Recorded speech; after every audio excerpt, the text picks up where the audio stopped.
Hello everyone, welcome back again in today's learning. Today we are going to learn much more about the types of motion which are going to perform under uniform acceleration, and we know whenever there is a motion with a uniform acceleration, it always happens into two directions, either in the horizontal direction or in the vertical direction. Whichever will be the case, we will be always executing the kinematic equations of motion, that is v is equal to u plus at, s is equal to ut plus half at square, and v square is equal to u square 2as. So these are very important equations. Only the matter of fact is that you should be able to choose appropriate formula from what is given into that particular problem. So rest of the analysis goes very smoothly. So let us understand the motion of a body under gravity. So it is always along y-axis, and whenever the motion of a particle takes place, it is only and only under gravity, under the influence of gravity. There is no any external force applied on that particular particle. Motion under gravity takes place either in the upward direction or in the downward direction. So here on your screen you can see a ball is resting initially, which is to be thrown in the upward direction with certain initial velocity, and we know that after reaching up to certain point it will attain a maximum height, and there the velocity, that is the final velocity, is always going to be equal to 0, and after attaining that particular final velocity is equal to 0, again it is going to travel back into the downward direction toward the initial position.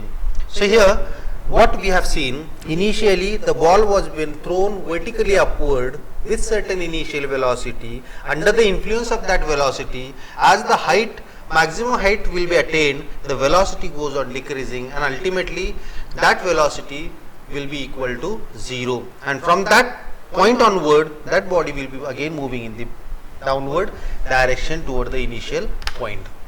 So here, as in this particular case, the ball is moving vertically upward, so here the sign conventions which we are going to adopt is equal to minus, because it is working against the gravity. So it is always to be taken as minus g. And what is the purpose of this?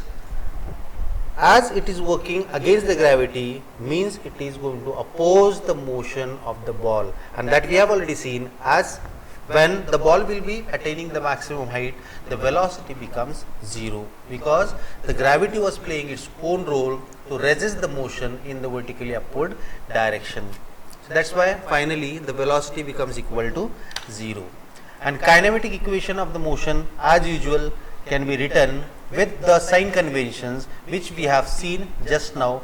That is what, if it is going to move against the gravity, so A will be equal to minus g. So let us see how those are to be formed for this particular motion against gravity.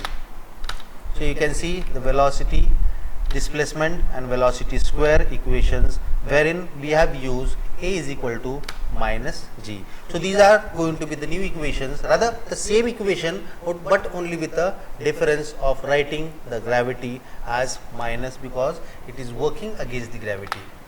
So here, as we have seen the various equations of kinematic motion, so in that particular case, for this specific case which you are watching on your screen, the ball has reached up to the maximum height.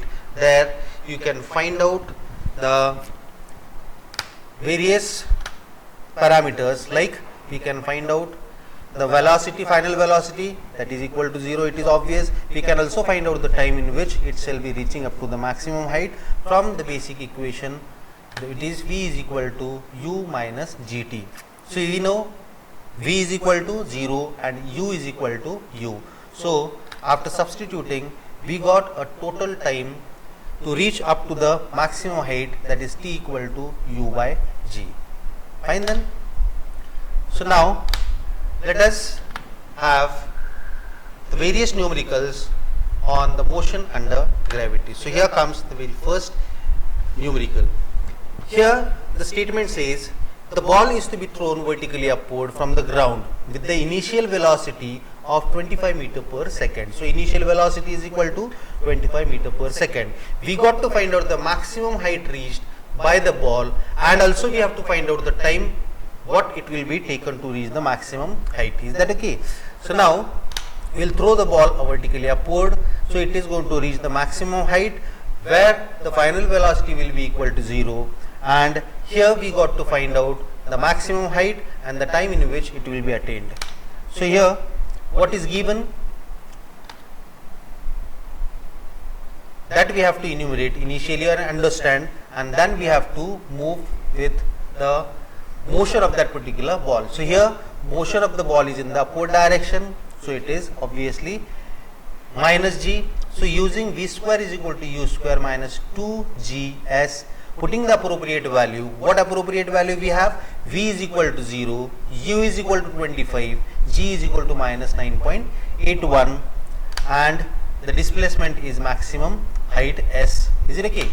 So s max will be equal to 31.88 meter. So this is the maximum height attained when the ball was been thrown with the initial velocity of 25 meter per second. So we have finished with the first objective. The second objective is to find out the time in which it will attain the maximum height. For that we are going to use this particular equation. V is equal to u plus or minus at. So here v is equal to 0, u is equal to 25, a is equal to minus 9.81 into t. Therefore t is equal to 2.55 seconds. So within 2.55 seconds, the maximum height attained was equal to 31.88 meter. So this is how we have to see how the analysis is to be carried out. So as I have told you earlier, whenever we shall be dealing with the whole dynamic part, initially read out the statement and find out what is given and what is required to be found out. So here you can see what is given in this problem. U is equal to 20 meter per second. We got to find out S max and T, that is the time required to reach the maximum height. So this is how we have to perform the analysis for the given problem. Let us move ahead and start with the next problem. Here in this case, the body is to be dropped from the rest. Is it okay? From certain height, a ball is to be dropped in the downward direction, right? So here we have to find out, first of all, time required for a particle to attain velocity of 20 meter per second. Means when the ball will be released at certain point, that ball is going to attain the velocity of 20 meter per second. Is it okay? So let us see the second part of this problem. Also we have to find out the time required for a particle to increase its velocity from 20 meter to 30 meter per second. So let us animate that particular problem. So here ball is released. It is going to attain the velocity of 20 meter per second. Is it okay? Now in the second part, we have to move further. Is it okay? So let us take one by one. Initially we are going to find out the time required to attain the velocity of 20 meter per second. Here what is given? Initial velocity is equal to 0 and final velocity is equal to 20. So we are going to use this equation. V is equal to u plus or minus at. Here obviously a will be equal to g. It is going to be positive because the work is done toward the gravity. So after putting the appropriate values, we will be able to find out t equal to 2.04 second. Is that okay? So first objective is clear. 20 meter per second velocity will be attained within 2.04 second. Now second part comes into play. We got to find out that how this velocity of 20 meter will be increasing up to 30 meter. So let us solve for that particular part. So for the time required to attain the velocity from 20 meter to 30 meter, you can see here. So from A to C, we are talking about the path where the initial velocity will be equal to 20, which was initially the final velocity for the path OA. Now it has become the initial velocity at point A and final velocity at point C will be equal to 30. Is that okay? So we know V is equal to u plus at. Putting the appropriate value, final velocity is equal to 30, initial velocity is equal to 20. as the work is done towards the gravity, so plus 9.81, so T can be found out is equal to 1.02 second. So this is how we have to find out the time in which the particle has achieved the velocity from 20 meter to 30 meter per second. Let us move on with the third problem. Here we are talking about a baseball which is thrown from 15 meter tower with the initial velocity of 5 meter per second. So here we have a tower from which we are going to throw a ball. Is it okay? So height of the tower is given equal to 15 meter. Here the ball is not going to move under gravity. It is been thrown in the downward direction, right? So let us see how we have to throw it, and what we have to find out. We have to find out the speed at which it hits the ground and also the time of travel. That means we have to find out the final velocity as well as time required to travel 15 meter. So here for the speed at which it will hit the ground means final velocity. So here ball is been hitting the ground. Is it okay? Here what is known to us? We know the initial velocity 5 meter per second with which the ball is been thrown in the downward direction. We also know the total displacement travelled by that particular ball. We got to find out the final velocity. So when we have in front of our eyes what is given, so accordingly we can choose a particular formula. So here v square is equal to u square plus 2as. Is it okay? So we shall put the appropriate values and simplify it. We got v is equal to 17.86 meter per second. So this was the objective, first objective of this particular problem. We needed to find out the velocity with which it is going to hit the ground. Now we got to find out the time of travel, for which we will be using again v is equal to u plus at equation. Put again the appropriate value and find out the time, that is equal to 1.31 second. So within 1.31 second it has reached up to the ground with a velocity of 17.86 meter per second. So you might have understood how easy the problems are. So for that, the only task you have to perform whenever you will be coming across a problem statement, enumerate what is given and what is required. So that will give you an idea which formula is best suited for that particular solution, right? So this is how we have to do the analysis for the problems which are moving under gravity. Let us take another problem. A stone is thrown vertically upward from the ground and it returns back to the ground in 10 seconds. Right, to understand the problem, a stone is been thrown vertically upward and it comes back within 10 seconds. Means total time of travel will be equal to 10 seconds. So it has moved maximum height where velocity will be equal to 0. So part by part we shall be talking about. First of all, we will consider the motion of the stone in the upward direction. So find the maximum height reached. For that we know what is given. Final velocity is equal to 0, displacement is equal to h, and time of travel equal to t, right?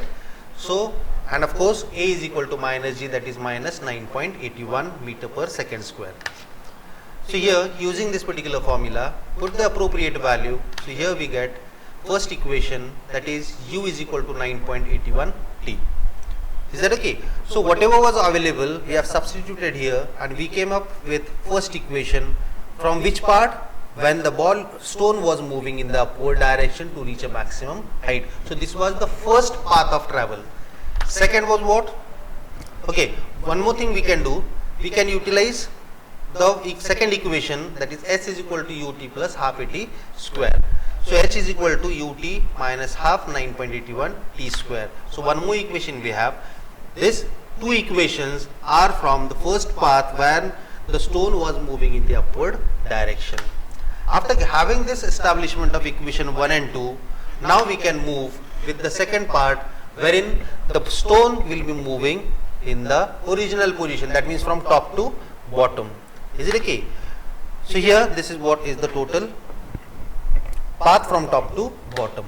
So here we can see as I told you earlier, from 0 it started moving upward and then again came back. The total time of travel was given equal to 10 seconds, whereas the total time of travel from bottom to the maximum height was equal to t. So from O to A, total time taken will be 10 minus t. See, 10 was the total travel, and initially when the stone was moving in the upward direction, that time we consider t is equal to time of travel to reach a maximum height. So remaining time will be 10 minus t, travel from A to this. Is it okay? So what is given? Once again, u is equal to initial velocity for the second path from top to bottom. Initial velocity is equal to 0, total displacement is equal to h, and total time is equal to 10 minus t, and a is equal to 9.81. Here it is taken as equal to plus because it is toward the gravity. So using that equation, s is equal to ut plus half at square, substituting the various values, simplifying it, we got equation number 3, right? So once we have established equation number 3, and also we have established equation number 2, if you watch these two equations carefully, you can observe their left hand sides are same. As their left hand sides are same, their right hand side should be same. Is it okay? So have that equating equation 2 and 3, simplify it, so you will be getting a quadratic equation which can be solved further and find out the value of t equal to 5 seconds. Is it okay? Now after getting this t equal to 5 seconds, we can back substitute this equation or value of t in equation number 1 so as to get the initial velocity or the remaining whatever things are been required. So here velocity of projection was required. So here from equation number 1, u is equal to 9.81 t, t is already found out 5 seconds. So put that value of t and get the initial velocity with which the body or that particular stone was projected vertically upward. So this is how we have found out the things which were required here. So what we have found out? We have found out the initial velocity with which it was thrown vertically upward. What else is required? From equation number 2, that is the total height reached, the maximum height. So by taking equation number 2 and substituting the value of u and t and simplifying it, you will be able to get a total height attained, that is maximum height attained, that is equal to h is equal to 122.5 meter. So this is how we have to understand the problem initially, understand what is given, what is required, and accordingly we have to solve that particular problem. So here there were two paths. First path was from bottom to top and second path was from top to bottom. So accordingly we have taken one by one, first upward motion and then the downward motion. We have established certain relationships, we got certain equations, and from those equations we tried to find out the remaining unknown. So this is how we have to perform the analysis of the problem or that particular body which is moving under gravity. I hope you have understood this. So with this, I will be signing off. Thank you very much. See you in the next learning.